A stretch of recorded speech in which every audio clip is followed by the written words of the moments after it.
You ask Tiger to solve. This deals with linear equations with one unknown.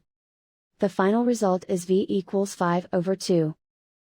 Let's solve it step by step. Simplify the expression. Expand the parentheses.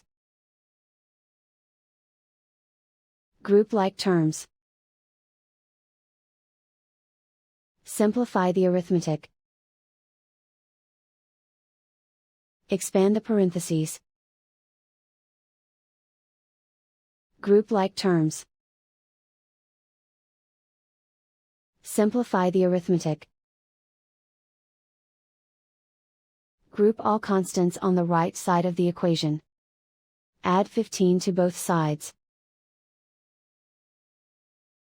Simplify the arithmetic.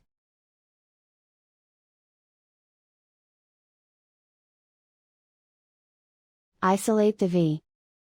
Divide both sides by 6.